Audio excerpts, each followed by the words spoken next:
Hello friends, good morning. Welcome back to my channel Soumi's dance and blog. আশা করি তোমরা সবাই খুব ভালো আছো, আমিও ভালো আছি। এখন থেকে তোমাদেরকে সাথে নিয়ে আজকের ব্লগটা স্টার্ট করছি। আই হোপ যে তোমাদের ব্লগটা ভালো লাগবে। প্রথমেই সবাইকে জানাই শুভ দোল পূর্ণিমার অনেক অনেক শুভেচ্ছা। তো আজকে সকাল সকাল ঘুম থেকে উঠেই ব্রাশ করে নিয়ে জানো তো স্নান করে নিয়েছি। স্নান করে নিয়ে আজকে একটু পুজো করছি। আজকে সোমবার। তো এই সোমবারে আমি এখন এই চৈত্র মাস থেকে সোমবারটা করা শুরু করলাম। তো প্রত্যেকটা সোমবারেই আমি এখন বাবা মহাদেবের মাথায় জল ঢালি। আর তারপরে আমি ফল টল খেয়ে সারাদিন থাকি। তো এখন বাড়িতেই করে নিচ্ছি, যেহেতু বাচ্চাটা ছোট আছে আর একটু দূরেই আমার বাড়ির কাছে মন্দির আছে, কিন্তু সম্ভব হয় না। আর ঘরের মহাদেব যে লিঙ্গটা দেখছো, সেই লিঙ্গটা আমাদের প্রতিষ্ঠা করা, আমার শ্বশুরমশাই প্রতিষ্ঠা করেছিলেন। সেজন্য বাড়িতেই জলটা দিয়ে দিচ্ছি এখন। তো চলো আগে পুজোটা করে নিই, তারপর আবার তোমাদের সাথে কথা বলছি।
আমি সোমবার করেছি, সেই জন্য শুধুমাত্র ফল জলই সারাদিন খেয়ে থাকবো। তো কী কী খাচ্ছি সেটাই তোমাদেরকে দেখাচ্ছি। আজকে বাবা যেটা পুজো করেছিল সেই প্রসাদগুলো আছে, ফল আছে, আর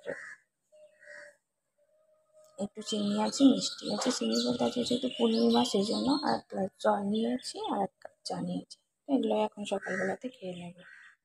সকাল থেকেই মেয়ের ঘুম থেকে ওঠার পর থেকেই হোলি খেলা স্টার্ট হয়ে গেছে। তো আমাকে প্রথমে আবিরটা দিয়ে দিল। হ্যাপি হোলি মা। গালে লাগাবি না, মাকে কেউ গালে লাগায় না। হ্যাপি হোলি।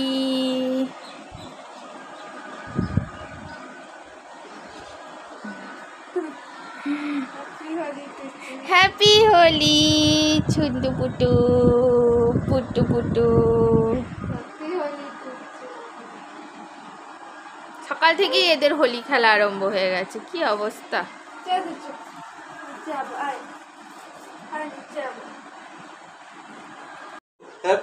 ঘরের ভেতরে হ্যাপি হোলি হচ্ছে। হ্যাপি হোলি হ্যাপি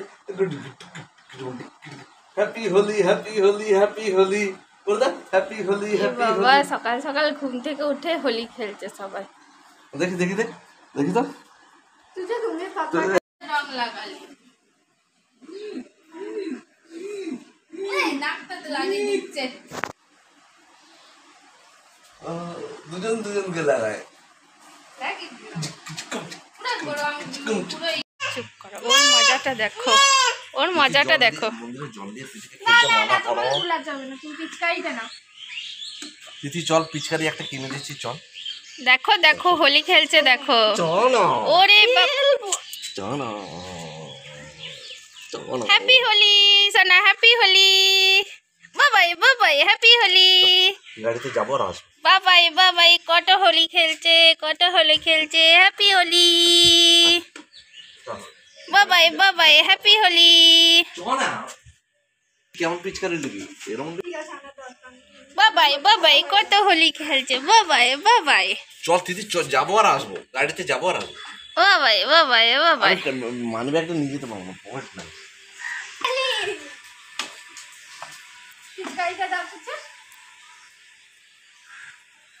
बलम पिचकारी जो तूने मुझे मारी, सीधी सादी चोरी शराबी हो गई।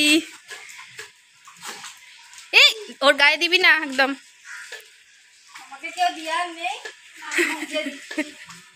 ওই দেখো দেখো দেখো মজা দেখো।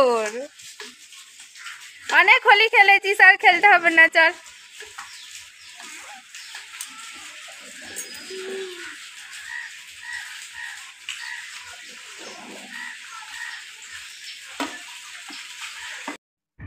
আর একদিকে দেখো আমার বোনের মেয়ে দিঠি সোনা দোল খেলছে। একদিকে তো তোমরা দেখতেই পেলে এর আগে যে আমার ছেলে মেয়েগুলো একদম বাড়িতেই খেলছে, আর এ এখন বাইরে বেরিয়েছে। বাইরে বেরিয়ে ওর বাবার সাথে গেছে, প্রচুর বন্ধু বান্ধবের সাথে এখন দোল হোলি মানাচ্ছে।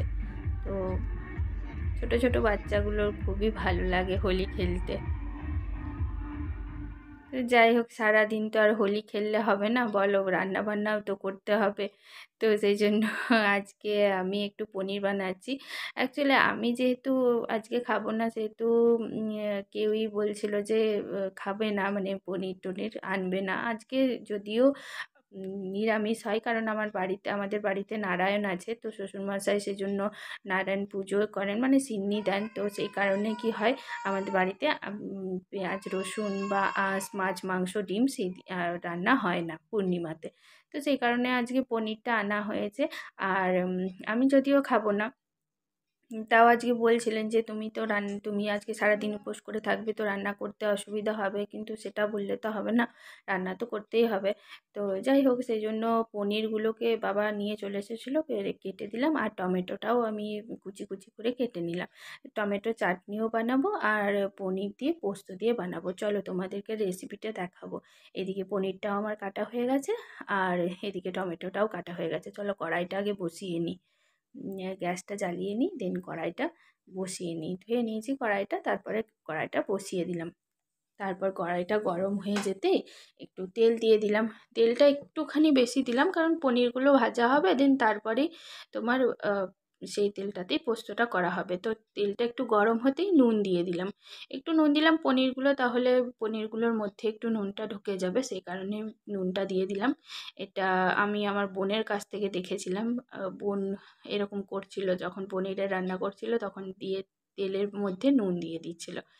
তো যাই হোক, একটুখানি পনিরগুলো তাহলে ভাজা ভাজা হয়ে গেল। বেশি পরিমাণ ভাজলাম না কড়া করে, তাহলে খেতে ভালো লাগবে না। তো হালকা করে ভেজে নিলাম। ভেজে পনিরগুলো এখন তুলে নিলাম। তুলে নিয়ে এবার মেয়ে শুধু পনির ভাজা খায়, সেই জন্য মেয়ের জন্য কতগুলো পনির আগে ভাজাটা তুলে রাখছি, কারণ ও পোস্ততে দিয়ে দিলে খেতে চায় না, বলে ভাজা রাখতে।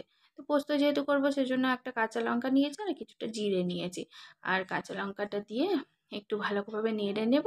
নেড়ে নিয়ে তোমার একটু যে কাঁচা লঙ্কাটা একটুখানি বেশ মানে খরা খরা হয়ে যাবে আর কি, তারপরে টমেটোগুলোও দিয়ে দেবো। টমেটোগুলো দিয়ে দেওয়ার পরেতে টমেটোগুলো একটু ভালো করে নাড়াচাড়া করে নেবো, মানে সেদ্ধ টাইপের হয়ে যাবে একটু। তারপরেই তোমার টমেটোগুলো ভালোভাবে ঘেটে নিয়ে তারপর তোমার পোস্তটা দিয়ে দিলাম। পোস্তটা আগে থেকে তো বেটেই রেখেছি, সেই পোস্তটা একটু দিয়ে দিলাম। আর পোস্তর বাটিতে প্রচুর পরিমাণে পোস্ত লেগে থাকে, সেজন্য একটু জলও দিয়ে দিচ্ছি।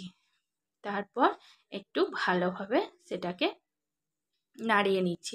অনেকটা দেখো ব্যাটারটা অনেকটাই ডিপ হয়ে গেছে, গাঢ় হয়ে গেছে, সেজন্য আরেক বাটি জল দিয়ে দিলাম। কারণ পোস্তটা একটুখানি তো তোমার পনিরগুলো যখন দেব তখন তো একটুখানি মানে টানবেই জলটা, সেই জন্য একটুখানি দিয়ে দিলাম। আর একটু নুন দিয়ে দিচ্ছি পরিমাণ মতো, যতটা পরিমাণ জল আছে সেই পরিমাণ আন্দাজ মতো নুনটা দিয়ে দিলাম। এরপর পনিরগুলোকে আস্তে আস্তে আমি ছেড়ে দিলাম সেই কড়াইয়ের মধ্যে। তারপর একটুখানি ভালোভাবে নাড়িয়ে নিলাম, তাহলে কি হবে পনিরগুলো একটুখানি নরম হয়ে যাবে। দেন আমার পনিরের পোস্তটা কিন্তু রেডি হয়ে গেছে।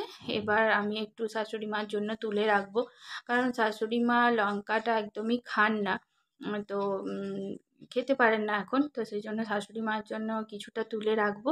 আর তুলে রাখার পরে আমাদের জন্য একটু লঙ্কা মেশাবো, না হলে বিনা লঙ্কাতে একদম ভালো লাগে না। যে লঙ্কাটা ছিল সেটা আমি তুলে রেখেছিলাম, সেই লঙ্কাটাই এখন একটু মেরে দেবো, নয়তো ঝালটা হবে না। পনির পোস্ত রেডি। আজকে যেহেতু আমার উপোস আছে, সোমবার, সেই কারণে আমার বর এই মিষ্টিগুলো এনে দিয়েছে। ফল আর মিষ্টি খেয়ে আজকে সারা দিনটা কাটাতে হবে, তাই মিষ্টিগুলো ঢেলে রেখে দিয়েছি। দেখো কত সুন্দর সুন্দর মিষ্টিগুলো এনেছে, নানা রকমের এই মিষ্টিগুলো এনেছে। এক একটার এগুলো এক একটার পিস হচ্ছে 22 টাকা করে, আর এগুলো কত করে আমি জানি না, মনে হয় 10-15 টাকার নিচে তো হবেই না। আর একটা দই এনেছে, মিষ্টি দই। তো এইসবগুলো নিয়ে এসেছে। দুপুরবেলায় একটু মিষ্টি খাবো, দই সাথে ফল টল খাবো। তো কি কি খাচ্ছি সেটা তোমাদের সাথে সবটাই শেয়ার করব। দেন দুপুরবেলায় এই যে আমি তরমুজ নিয়েছি, আঙ্গুর নিয়েছি, কলা নিয়েছি, খেজুর নিয়েছি, আপেল নিয়েছি, এসব খেয়ে খাবো এখন। আর মিষ্টি আর দইটা তো আছে। চলো আজকের মতো ব্লগটা এখানেই শেষ করলাম। টাটা, বাই বাই সবাইকে।